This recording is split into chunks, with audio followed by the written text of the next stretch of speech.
Europe 1. Le grand direct de l'actu avec Jean-Marc Morandini. Et notre invité est Philippe Eliakim pour l'enquête du magazine Capital sur les privilégiés de la République. Polémique en vue avec cette enquête dans le magazine qui paraît en ce moment et qui est datée du mois d'octobre. Philippe Eliakim, bonjour. Bonjour. Merci d'être en direct avec nous sur Europe 1. Vous êtes rédacteur en chef adjoint au magazine Capital. Alors les privilégiés, vous les citez dans cette enquête. Il y a les fonctionnaires civils, il y a les militaires, il y a les agents EDF, GDF, il y a les cheminots SNCF, les salariés de la RATP, les fonctionnaires du DOM-TOM, les gendarmes, les pharmaciens, les ambulanciers, les parlementaires, les journalistes. Finalement, il y en a beaucoup des privilégiés en France. Il y en a beaucoup, on est un pays de privilèges. Sans doute parce que ça tient à notre gauloiserie. On veut toujours avoir des passe-droits. Et donc voilà, c'est un peu notre construction sociale. Ça fonctionne comme ça, la France. Et ça tient aussi probablement au fait que nous avons une classe politique, je suis désolé de le dire, mais relativement lâche.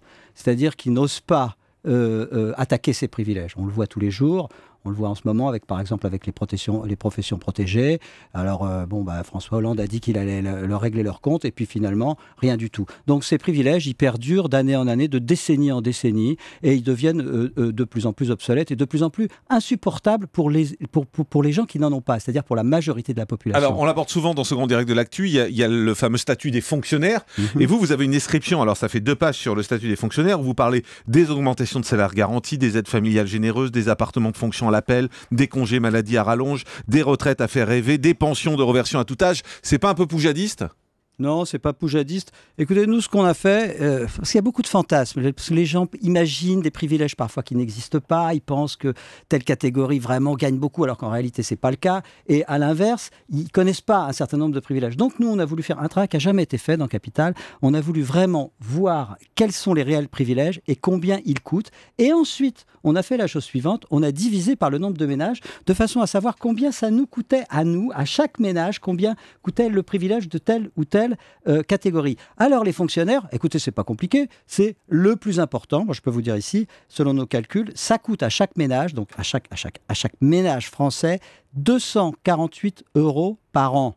248 € par an. Ça veut dire que chaque mois, chaque ménage déjà commence, pour son pouvoir d'achat, vous comprenez, commence par poser 20 € sur la table pour payer, non pas pour payer les fonctionnaires, mais pour payer des avantages indus que personne n'a.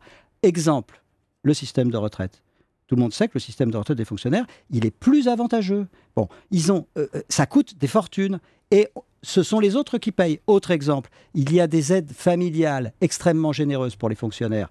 On les paye. Autre exemple, et là on voit la lâcheté du gouvernement, c'est très net. Vous vous souvenez de cette affaire de journée de carence ? Ouais, les fonctionnaires qui se mettent en arrêt maladie, on leur paye depuis le premier jour. Dans le privé, les 3 premiers jours, très souvent, sont à la charge du salarié. Donc, le résultat des courses, c'est qu'il y a moins d'absentéisme, évidemment, dans le privé.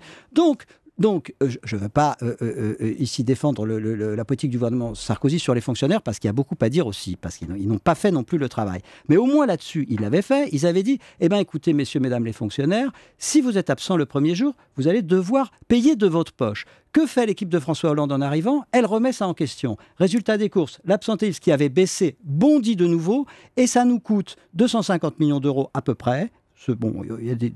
On a fait ces chiffrages, il y a des gens qui ne sont pas d'accord avec ce chiffre, mais enfin, nous, on est arrivé au chiffre de 250 millions d'euros. Et qui paye ces 250 millions ? Vous et moi. Mais vous dénoncez tout ça, mais il y a les journalistes aussi, dont vous faites partie. Mais bien... Ces journalistes aussi font partie des privilégiés, il faut le dire aussi quand même. Écoutez, on dénonce beaucoup de privilégiés. Avant de parler des journalistes, juste un exemple frappant pour que les auditeurs comprennent. Quand vous êtes chauffeur de bus à Toulouse, à Marseille, à Lyon, à Bordeaux, d'accord ? Vous êtes dans un embouteillage, vous êtes à votre volant toute la journée, d'accord ? Vous partez à la retraite à quel âge ? À 62 ans. Bon, maintenant vous êtes chauffeur de bus, pareil, alors vous êtes assis sur le même bus, avec le même volant, dans les mêmes embouteillages, mais vous êtes à Paris. À quel âge partez-vous à la retraite ? À 52 ans.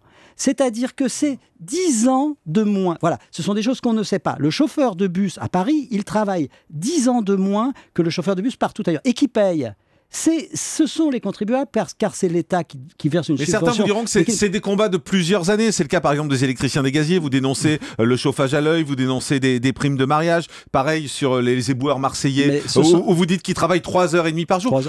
Voilà, mais c'est du temps passé finalement, parce que ça a été des combats sociaux, non ? Bien sûr, ce sont des privilèges historiques. Vous parliez des journalistes, je suis désolé, il faut qu'on en parle. Oui, bien sûr. Nous, à Capital, on dit les choses. On dit vraiment, il n'était pas question de faire un dossier sur les privilèges des Français en occultant le nôtre. Car nous, les journalistes, nous avons un privilège.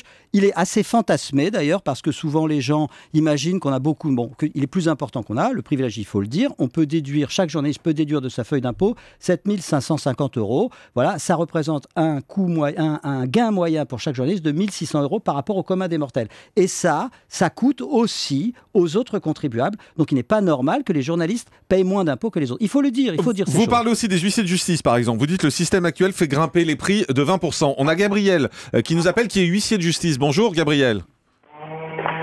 Gabriel, bonjour. Bonjour Jean-Marc. Vous faites partie des privilégiés, donc Gabriel, puisque vous êtes huissier de justice. Ah bah absolument. Mais comme je disais à un moment, je n'ai ni rentier ni cendant, huissier tout simplement. En quoi est-ce que je suis davantage privilégié qu'un autre? Alors, peut-être que Philippe Elkakim peut répondre là-dessus sur les huissiers de justice.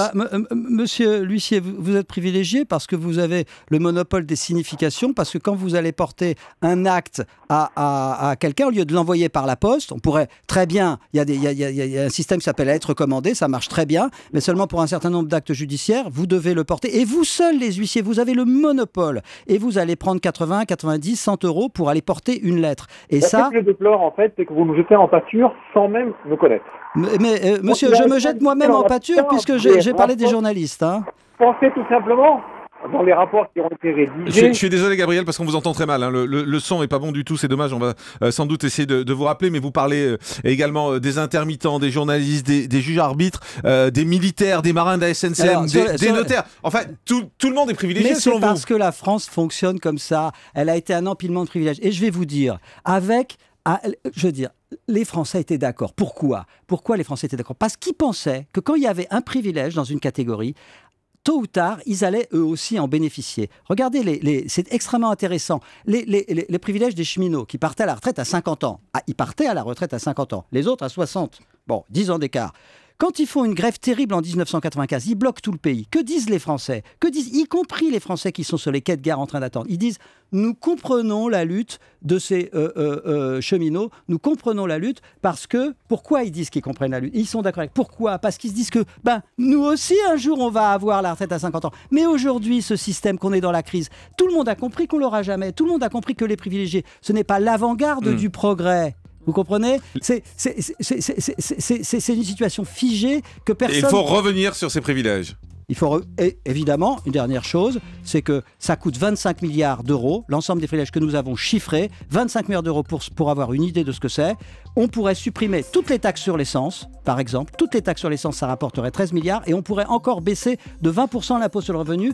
On enlève ces privilèges, on supprime les taxes sur l'essence. C'est comme ça. Les privilégiés de la République, ce qu'il vous coûte, c'est le magazine Capital. C'est en une du mois d'octobre 2014. Merci Philippe Elkakim d'avoir été avec nous, rédacteur en chef adjoint au magazine Capital. Le grand direct des médias sur Europe 1. Jean-Marc Morandini.